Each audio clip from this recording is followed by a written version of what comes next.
14장 23절에서 25절 말씀입니다. 예, 같이 읽겠습니다. 여러 해 후에 애굽 왕은 죽었고 이스라엘 자손은 고된 노동으로 말미암아 탄식하며 부르짖으니 그 고된 노동으로 말미암아 부르짖는 소리가 하나님께 상달된지라. 하나님이 그들의 고통 소리를 들으시고 하나님이 아브라함과 이삭과 야곱에게 세운 그의 언약을 기억하사 하나님이 이스라엘 자손을 돌보셨고 하나님이 그들을 기억하셨더라. 아멘. 네, 시편에 이런 말씀이 있습니다. 시편 46편 5절 말씀입니다. 하나님이 그 성중에 거하심에 성이 요동하지 아니할 것이라. 새벽에 하나님이 도우시리라 했습니다. 하나님께서 새벽에 우리를 도와주시겠다고 말씀하고 있는 것입니다. 우리들이 하나님의 도우심을 받기 원하신다면 이번에 다음 주부터는 우리 특별 새벽 기도에 한번 모두 다 도전해보는 좋은 기회가 되시기 바랍니다. 왜 하나님께서 특별히 새벽에 이렇게 도와주시겠다고 하셨습니까? 새벽은 첫째, 고요한 시간입니다. 가장 하루 중에 고요한 시간입니다. 두 번째, 가장 안전한 시간입니다. 세 번째, 우리 하나님께서 특별히 좋아하시는 시간입니다. 그러면서도 아무나 이 새벽을 깨울 수 없는 시간입니다. 하나님께서는 이 새벽에 일어나는 자를 반드시 도와주시겠다고 말씀하셨습니다. 우리 인생에게 가장 소중한 자산이 무엇이겠습니까? 첫째는 결단력입니다. 물질적으로 부를 누리고 지식을 쌓고 정보를 많이 소유한 것도 귀한 자산입니다. 그렇지만 그보다 더 소중한 것이 바로 이 결단력인 것입니다. 하나님께서 사용하신 사람들은 위기의 때에 하나님 앞에서 반드시 결단을 하였습니다. 하나님 앞에 무릎을 꿇었다는 이야기입니다. 다윗은 사울의 박해를 받으며 광야를 피신해 다니며 암울했던 그 시기에 하나님 앞에 무릎 꿇기로 결단을 했습니다. 우리들의 형편과 처지가 절박한 순간이라 할지라도 이번 계기에 한번 결단해 보시는 시간이 되시기 바랍니다. 시편 57편 7절과 8절 말씀입니다. 하나님이여, 내 마음이 확정되었고 내 마음이 확정되었사오니 내가 노래하고 내가 찬송하리로다. 내 영광아 깰지어다. 비파야 소금아 깰지어다. 내가 새벽을 깨우리로다 라고 했습니다. 우리들이 지금 여러 가지 어려운 위기에 봉착해 있는 것입니까? 환경이 중요한 것은 아닙니다. 하나님 앞에 한번 결단해 보시기 바랍니다. 나와 우리 가정과 내 사업과 자녀들을 앞에 두고 하나님 앞에 결단해 보시기 바랍니다. 두 번째, 인생에 또 다른 자산이 있습니다. 그것은 바로 하나님을 신뢰하는 믿음인 것입니다. 시편 18편 1절 말씀입니다. 나의 힘이신 여호와여, 내가 주를 사랑하나이다 했습니다. 우리들 앞에 어려운 위기가 닥칠 때 주변에 함께했던 무리들이 조금은 힘이 되기도 하지만 나의 마지막 순간까지 그들이 함께 할 수는 없는 것입니다. 오직 여호와 하나님만이 내 힘이 되시는 줄 믿으시기 바랍니다. 그래서 시편 18편 2절은 계속해서 이렇게 말합니다. 여호와는 나의 반석이시요 나의 요새시요 나를 건지시는 이시요 나의 하나님이시요 내가 그 안에 피할 나의 바위시요 나의 방패시요 나의 구원의 뿌리시요 나의 산성이시로다 라고 했습니다. 하나님을 의지하시기를 바랍니다. 구스의 세라는 사람이 이스라엘을 침입해왔을 때 이야기입니다. 아사 왕은 소수의 군대를 이끌고 하나님 앞에 부르짖어 이렇게 기도했습니다. 그 기도 내용이 역대하 14장 11절 말씀입니다. 읽어보면 여호와여, 힘이 강한 자와 약한 자 사이에는 주밖에 도와줄 이가 없사오니 우리 하나님 여호와여, 우리를 도우소서. 우리가 주를 의지하오니 주의 이름을 의탁하옵고 이 많은 무리를 치러 왔나이다. 여호와여, 주는 우리의 하나님이시오니 원하건대 사람이 주를 이기지 못하게 하소서 했습니다. 우리 앞에 대적이 마치 구스의 세라의 군대처럼 세상의 제약의 파도의 물결이 그렇게 밀려와도 크고 강하신 분, 우리를 도와주실 그분, 오직 하나님만 붙들고 하나님 앞에 결단하고 하나님 앞에 서시기를 축원합니다. 주님이 반드시 우리를 도와주실 것입니다. 새벽에 특별히 우리를 도와주실 것입니다. 오랜 기간 기도의 비파에 쌓인 문제를 틀어버리고 이제 잠자던 신앙을 다시 한번 회복해 보시기 바랍니다. 하나님께서 우리와 함께 하실 줄 믿으시기 바랍니다. 인생의 가장 소중한 재산, 첫째는 결단력이고 둘째는 하나님을 신뢰하는 믿음이라고 했습니다. 또 인생에 또 다른 자산이 있는데 그것이 바로 동력자입니다. 인생의 복 중에 최고의 복이 뭐니 해도 만남의 복인 것입니다. 인간은 어차피 혼자서는 못 사는 것입니다. 그래서 한자의 사람 인자도 보면 두 사람이 맞서서, 부부가 맞서서, 형제자매가 맞서서, 회사의 경영자와 노동자가 맞서서, 목회자와 양무리가 맞서서 이렇게 살아가도록 되어 있는 것입니다. 로마서 16장 3절로부터 보면 바울이 그 일생을 살면서 그와 함께 동역한 무리들의 이름이 쭉 기록되어 있습니다. 그리고 이렇게 말합니다. 너희는 그리스도 예수 안에서 나의 동역자들인 브리스게와 아굴라에게 문안하라 했습니다. 우리가 일생을 살면서 동역할 수 있다는 것이 참으로 귀하고 귀한 것입니다. 한 언약과 한 비전으로 그리스도 안에 약속에 붙들려서 주님이 씌워진 멍에를 메고 묵묵히 걸어갈 수 있다는 것이 얼마나 귀한 법이며 얼마나 귀한 자산인지 모릅니다. 일평생 희로애락을 함께 하며 살아갈 수 있는 동력자가 우리에게 얼마나 있는 것입니까? 이번 특별 새벽 기도를 통해서 우리 자신을 하나님 앞에 세워보시기 바랍니다. 특별 새벽 기도를 통해서 하나님 보좌 앞으로 나아가고 하나님 앞에 내 자신을 세워가시기 바랍니다. 그런 계기가 되기를 주님의 이름으로 다시 한번 축복드립니다.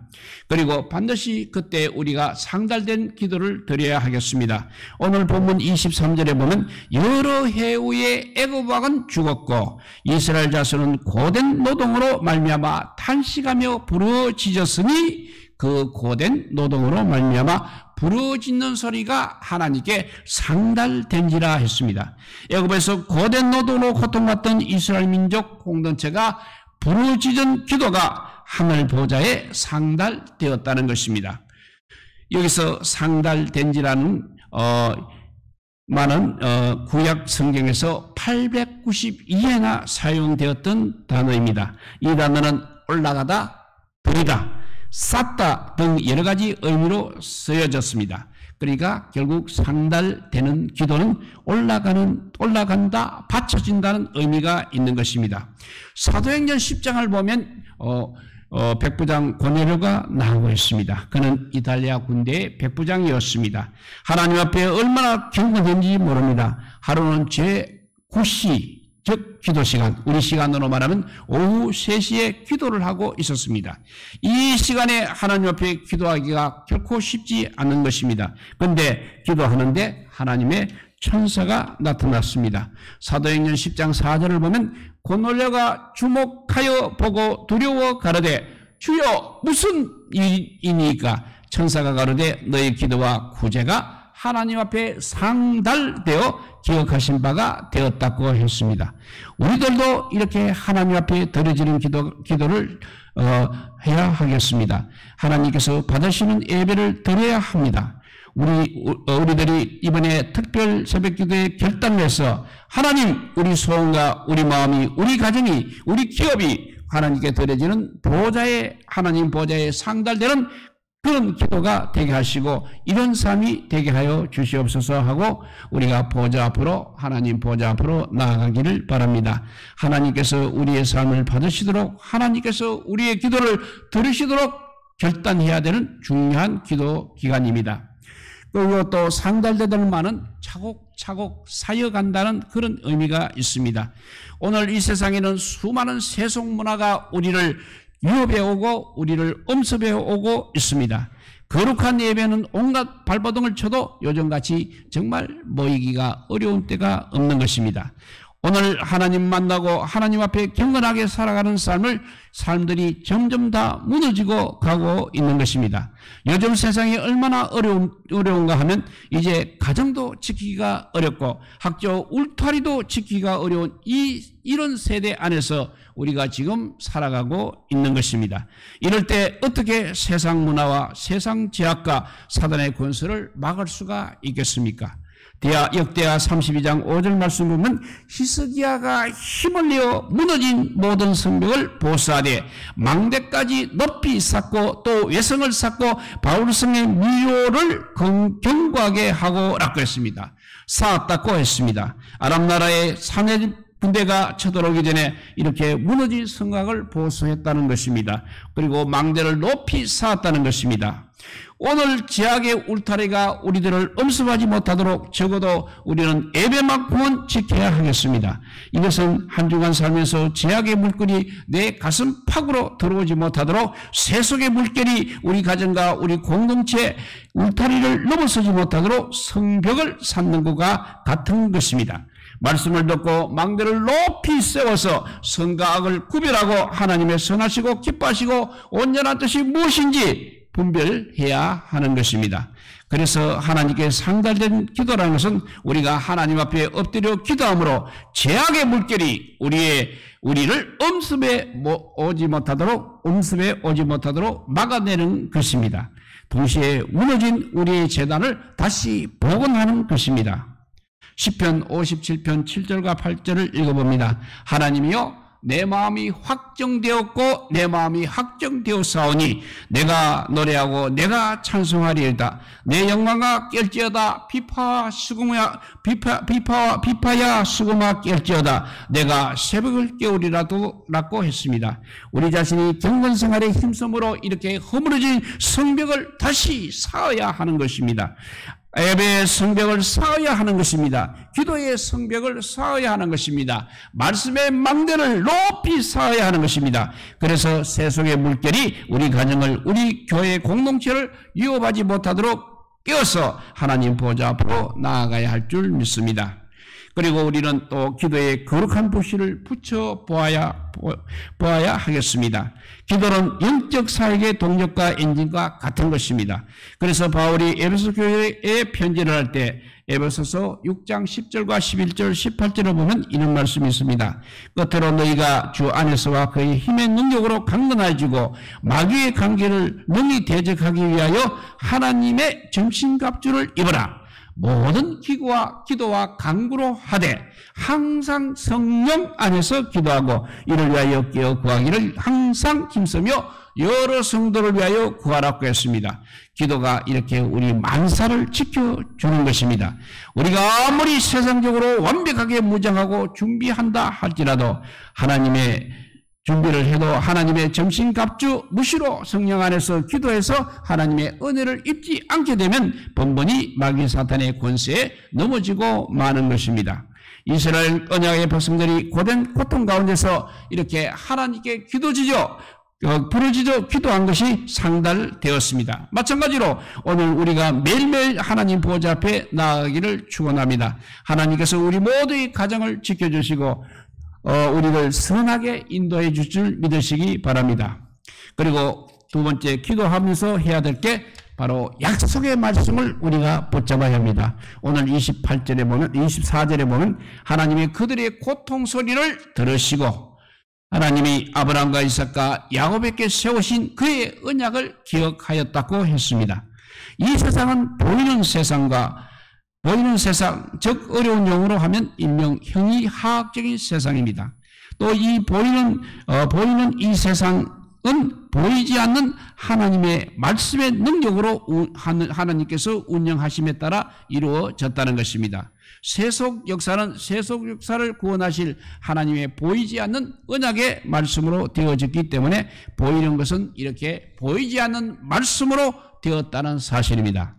이스라엘 백성들이 고난받을 이 사실은 이미 오래전에 하나님께서 말씀하신 것이었습니다. 창세기 15장 13절에서 16절에 그렇게 미리 말씀하셨습니다.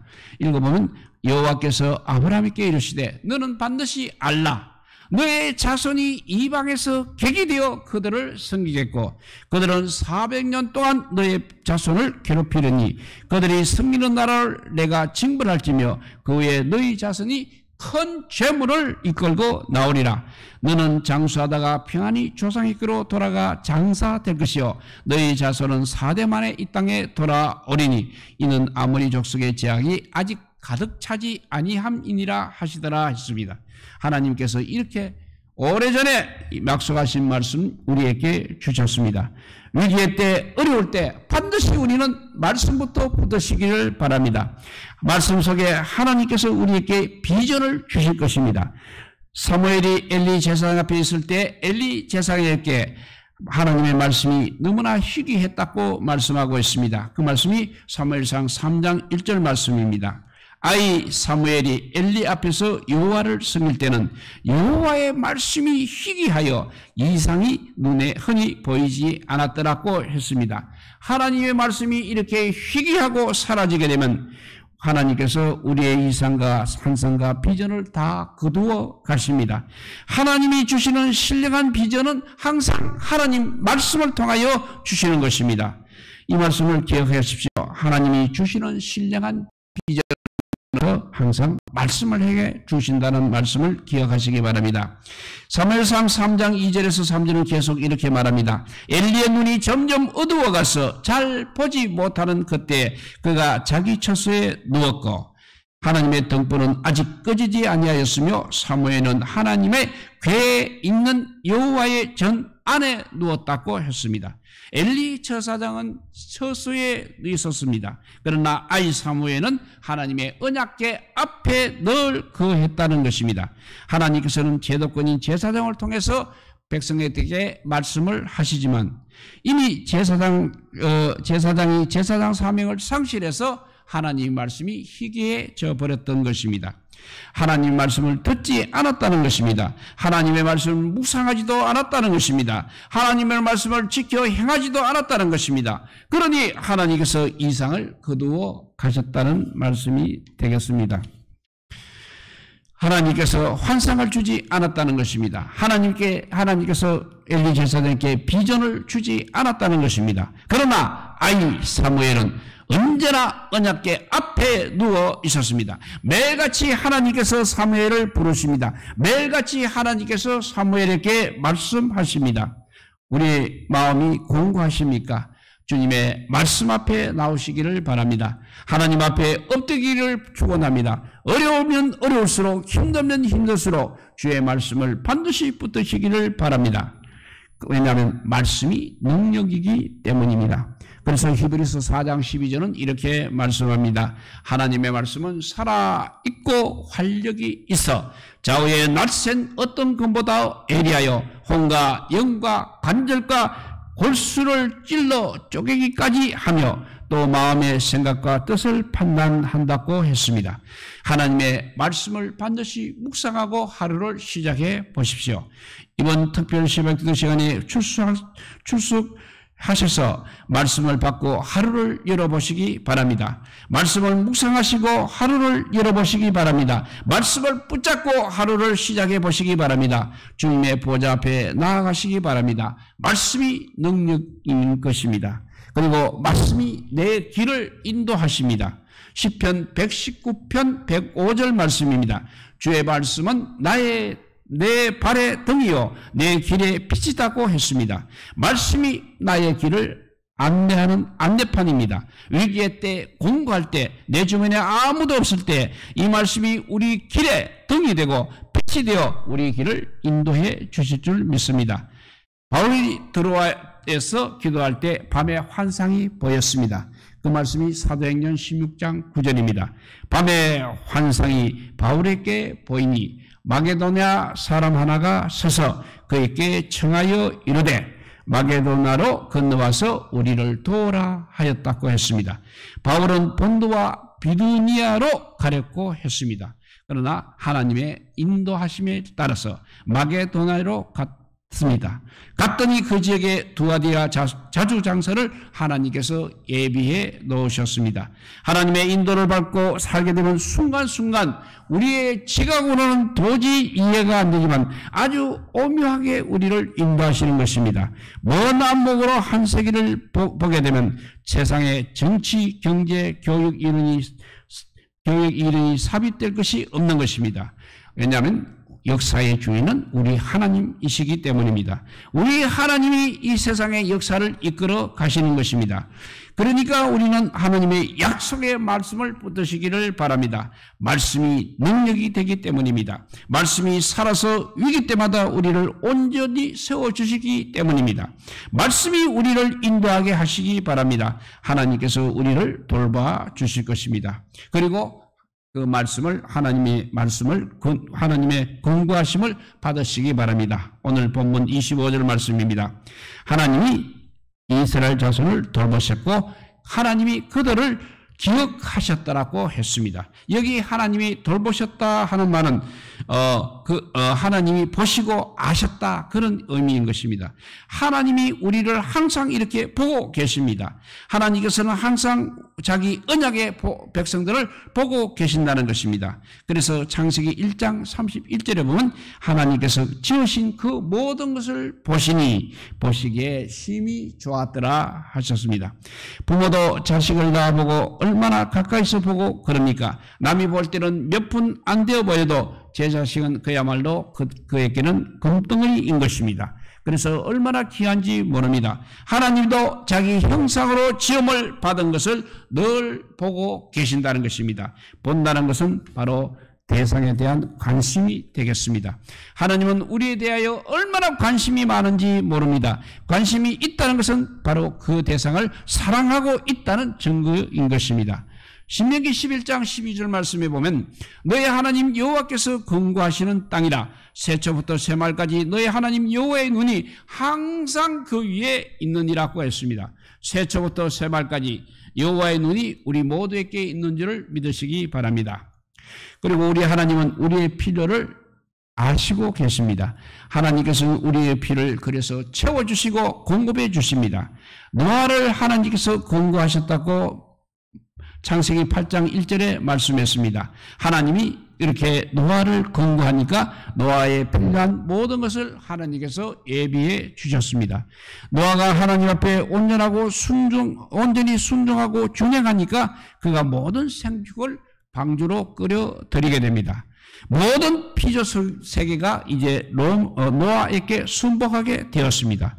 오늘 우리들의 환경을 바라보고 여러 가지 어려운 난제 앞에 탄식하지 마시고 방향을 바꿔 내가 하나님 앞에 온전히 순복하고 나가게 되면 하나님께서 우리의 모든 환경을 나에게 순복하게 하실 줄 믿으시기 바랍니다.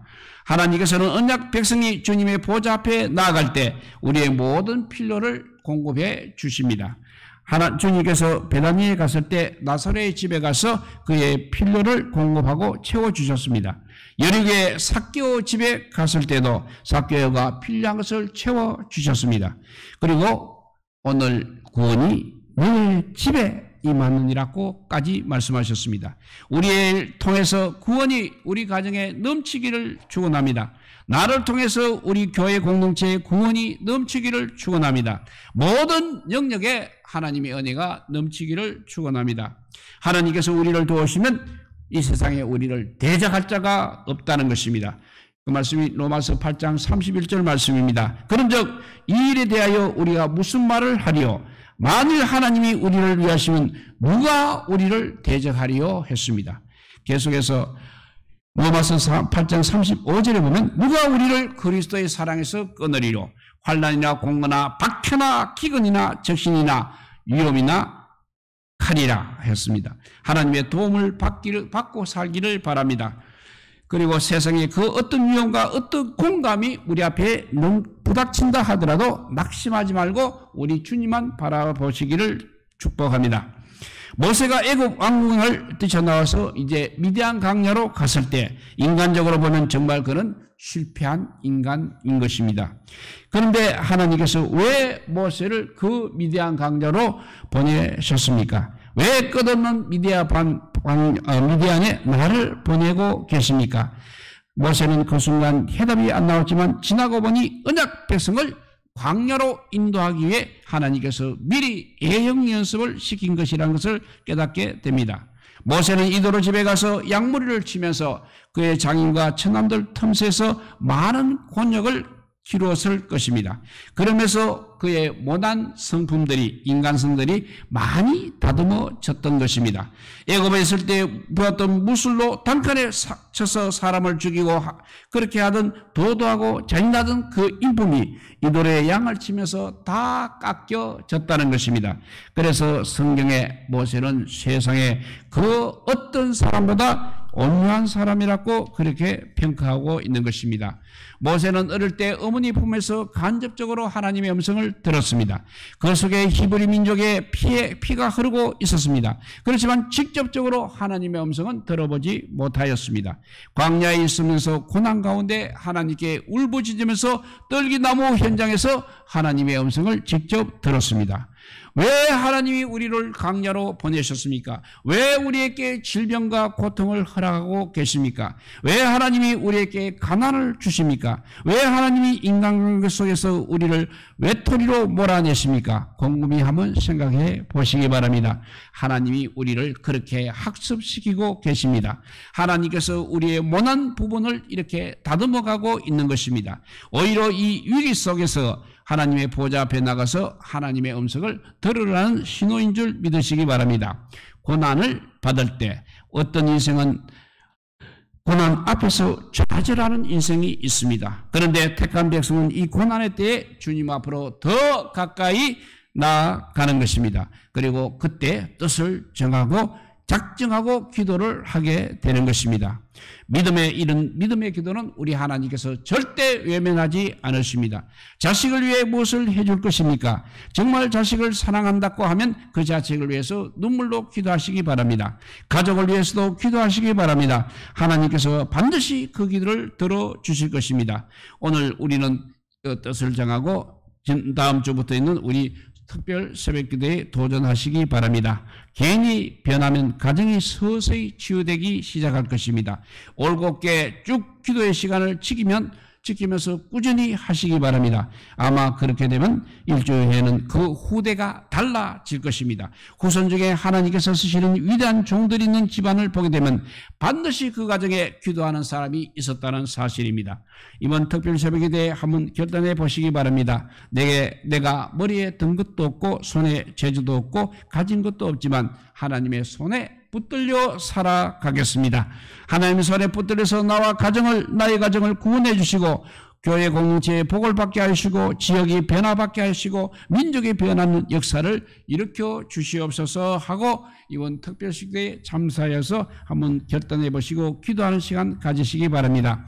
우리가 변하면 가정 공동체가 변하고 교회 공동체가 변하고 이 도성과 이 민족이 새로운 힘을 반드시 얻을 것입니다.